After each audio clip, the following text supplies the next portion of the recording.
Alright, hey guys. So I figured I'd switch up the filming location a little bit today. And I also figured it was about time for a Jeep update.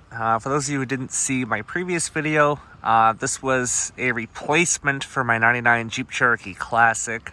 This is a 1999 Jeep Cherokee Limited in black clear coat, as you can see. Let's go back to the backstory just a little bit.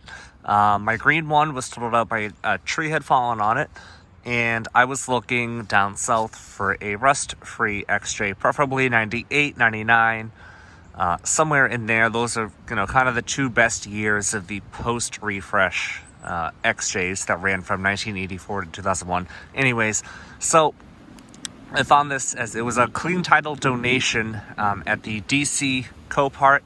This car itself is from Virginia, and yeah, rust-free it was. It was listed. It was a clean title donation listed as mechanical damage. The primary damage was dents and scratches, which it does have. It's 20 years old, but the secondary damage was mechanical. My mechanic led me to believe that it was the aftermarket alarm that was causing it not to start, but we'll get to that. But anyways, yeah, so I've been daily driving this for the past few months now. You guys may be wondering where the Audi is. You have, and I kind of gave an introduction video on that back in October when I had bought it. You guys haven't seen it since. There is a story with that. I haven't had it for a few months now. And it is coming back, should be back within a week or two, but then it's going away permanently. So, story on that, that'll come, but because of that whole situation, I've been daily driving this, really since I bought it back in November. It was probably about the middle of December by the time I got it on the road, and it's done really well. I've put a lot of mechanical work into it, for sure. There was one small fault, and this wasn't really the car's fault. So when I bought it, I had my mechanic, or I instructed my mechanic, and he had 2 or 3 weeks to do this. Check it out, change all the fluids. I told him it had sat for 7 years because it did. And, it's 22 years old, so, whatever. So he went through it, did a couple small things, needed shocks all the way around. So those got done. I put tires on it. These are just kind of like some standard General tire, General Ultimax, I believe, which they got the job done. It's a good daily driver tire, but when this becomes a secondary vehicle again, probably sometime in the spring, I'll probably put 30s on this like I did the green one, and maybe even lift it a little bit. And it is a little dirty. I washed it this morning, but I didn't get, I didn't go super detailed on it because it's 30 degrees out, so I just kind of wanted to get the salt off of it. And yeah, but anyway, so while we're up front here, getting back to my mechanic's story, after I instructed him to change all the fluids and that sort of thing, he skipped over that, and I was going 75 miles an hour down I-95. I was in about Foxborough or so that was about 40 minutes away. And my front diff blew out on me on the highway. Like I said, I was going about 75, and all of a sudden, it felt like the car kind of pulsed. I was getting this awful gear noise. I know pinion gear noise. I put a pinion gear in the green one and the rear diff. So I knew instantly something was wrong. It was smoking from out underneath the hood.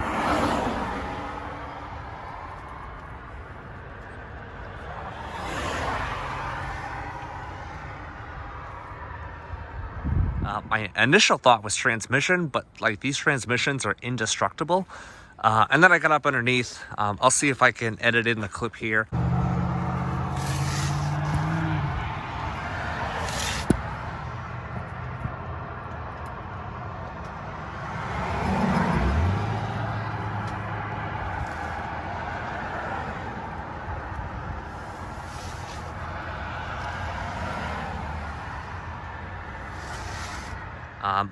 I got up underneath, and the front diff was smoked out. Turns out it had no fluid in it. It was bone dry. So, yep, I ended up having the whole front axle rebuilt. You can see new axle seals on each side. The pinion seal there. Obviously, you can't see inside the front diff, but It's got all new new ring and pinion and all new guts and gears and the whole nine. But yep, that's that story. Coming out back, I ordered a Dynamax catback for it, and it sounds pretty good. It's a little quieter than the Borla I had on the green one, which is good. That's kind of what I wanted. The muffler that this had ended up being junk, but it was the whole exhaust system was original anyways. So whatever. You can see I failed to mention this does have the factory tow package, and it's an interesting setup. Normally with the tow package, or at least from what I've seen, they normally have the Dana 35 rear axle, and I have the Chrysler 8 1/4 or the Chrysler 8.25, as you can see there. And I think I don't know if the tow packages came with like a heavy duty rear axle, but this one looks beefy, like really beefy, compared to my green one, which had the same rear axle. But anyways, yeah, and then it's got 355s, which is the standard gear ratio. A lot of the time, not every time, but a lot of the time the tow package comes with 373s. But 355 does fine for what I need it for. You can see this is from my foot because this tailgate, like all of them, this latch doesn't... oh, it actually does want to work now. Look at that. Okay, so sometimes on these, or most of these, this latch kind of ends up breaking. It's just a really cheap design. It's Chrysler. And you have to like press on either side of the tailgate. Both of mine have been like right here, as you can see. Right about here does the trick, but like for some people it's over here. I don't know. But I think all I have to do is kind of take this cover off, get in here, adjust the latch, and then it should be good to go. At least that's what fixed it on the green one. You can see I don't have a spare tire back here. I'm going to have to track one of those down. The body shop that totaled the Jeep actually still has it. That's like kind of my previous Jeep. That's kind of like their plow truck now. So I might see if I could steal the spare off of that one. And then, yeah, this was the aftermarket alarm. My mechanic disconnected it, but he didn't remove it. And you guys know how I am with hanging wires and that whole sort of thing. So this is the Pile Watchdog aftermarket alarm. You could see a lot of wires. And this shit was like everywhere. Like it ran all the way through the back over here. It had wires going back over here. Like, you know, all the wires up front, obviously, going out back towards the, like, over the overhead console, over into the pillar and back. On the passenger side from the floor, going out the pillar in the back. It was a mess. I'll see if I can insert a picture or two of me up under the dash.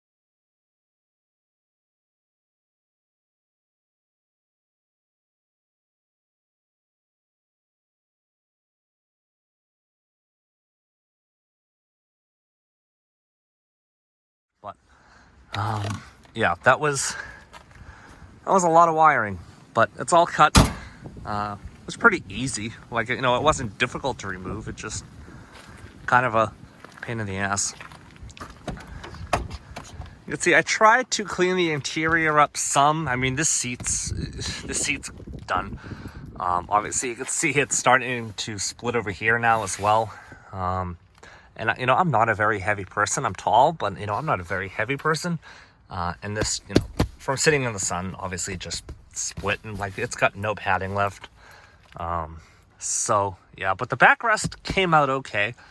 And then this passenger seat come out pretty good. You know, obviously, at least the bottom's going to need to be done because this is going to split eventually. I could see it starting. But that'll be a springtime project. It's good for now. Let's see, I also tried to clean up the door panels a little bit. The top's still a little faded, and this one will still need a little bit of work, but they look a lot better than they did. Same thing with the back. I did clean up the back seat a little bit, but I have it in dog mode right now. And this door panel looks pretty good. These looked okay to begin with. These weren't that bad. And something I noticed, this still has like all the original stickers. Same thing on that side. And then something I forgot to show you guys last time. You can see the amp for the Infinity sound system back here. And it still works. This is like the factory amp, that whole sort of thing. And it looks really clean under here. I haven't been under here much. It's pretty clean.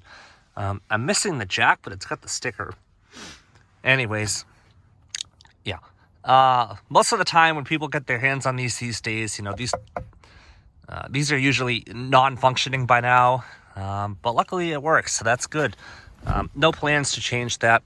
All 6 speakers work, and they actually work pretty well. I don't know if they are the factory Infinity speakers. If they are, I'm impressed. A, that they've lasted this long, and B, that they sound as good as they do.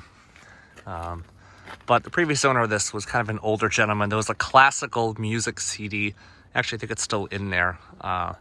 So definitely owned by an older gentleman. I don't think he used the audio system all that much.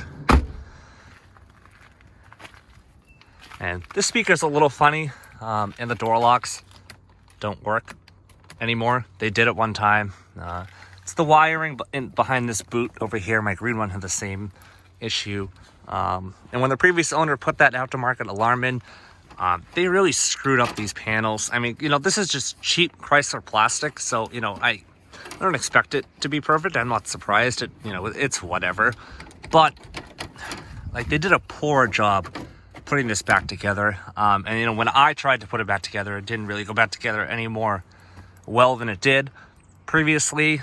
You can see up underneath here, it doesn't even line up over here. So I'm probably gonna have to actually, when I take the headliner out, I gotta take all this out anyways. So I will probably, end up taking all that out, putting it back in.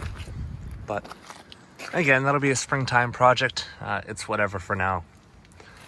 You can see the seat starting to split over here like they always do. Doesn't matter that the seat's done. Still haven't gotten the power adjustments to work. It goes back and forth, but... Oh, and the seat. Okay, so that works now. That wasn't working previously. Okay, that's good. And then the passenger seat. Same issue, except it's the thigh support that works. And the seat height is stuck kind of halfway up. So it's a little awkward. People on the passenger seat sit kind of a lot higher, but whatever. Not my problem. And yeah, she's got her scratches and she's got some dings. But I think it'll clean up really well. It needs a paint correction, that whole sort of thing. It's old.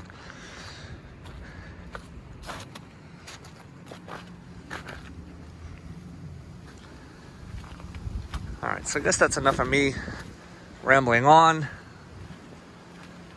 trying to think. I also put a new TPS sensor in this. That got rid of the high idle. And no longer high idles. That's good.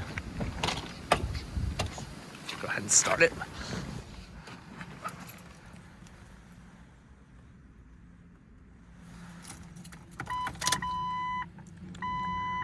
I think that's the fuel pump making that grinding noise. So I'll probably have to order one of those. And we got a little bit of a squeaky drive belt. I had the serpentine belt replaced, but I got a feeling they didn't replace the tensioner, and I got a feeling the tensioner might need to be replaced, because on a cold start, it's still a little squeaky. You can see 140,231 miles. Let me shut that door. So, not bad. It's ran excellent. Like I said, I had that differential issue, but that wasn't really the car's fault. Check engine light is on for P1694. It's a PCM code, which for these is a lot of the time it's associated with the CPS, or the crankshaft position sensor. Anyways, yeah, a lot of the time it's a CPS sensor, causes a no start issue, and you usually get a no bus on the dash. But none of that has really happened. I don't have any of those symptoms. So, it is a little slow to return from idle,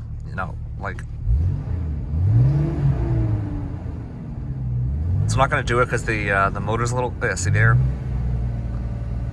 Yeah, see how it kind of holds itself a little bit? So I got a feeling that's all kind of related.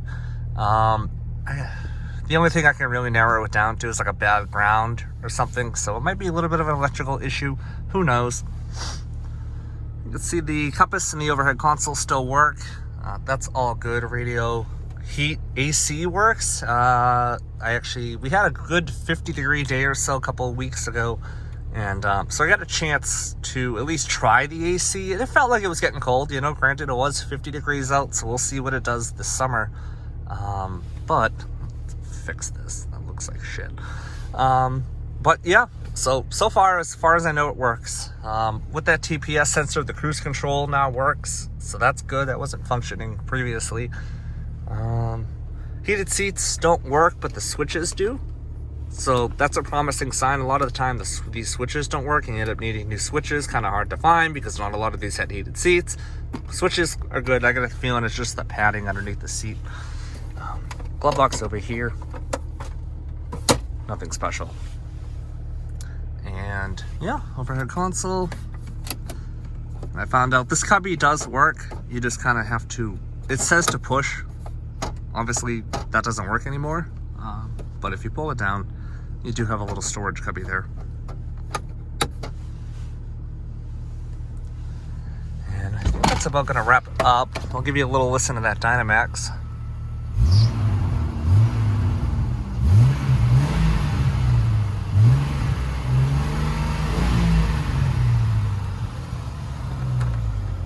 Pop the hood, and I think that'll about do it.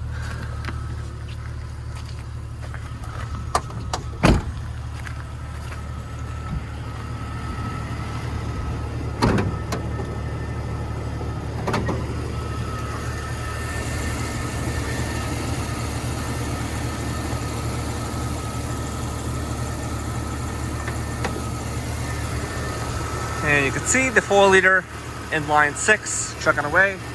Pretty quiet. Normally these are, you know, decently loud motors. It's kind of like a tractor engine. The basic design goes all the way back to the late 60s with AMC. It is an AMC motor. Absolutely bulletproof. People, you know, regularly put 500,000-600,000 miles on these. So I'm not very worried about it. Comparative to my green one, it's very quiet under here. So that's a good thing. You see this does have the heavy duty cooling package along with the trans cooler. So that's pretty cool. Had a new electric fan put in. So not much else underneath here. A couple vacuum lines here and there that help take care of the high idle as well. So, yep.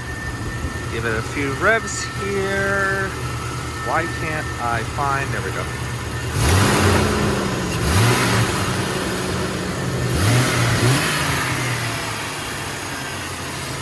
Do we need motor mounts? Maybe.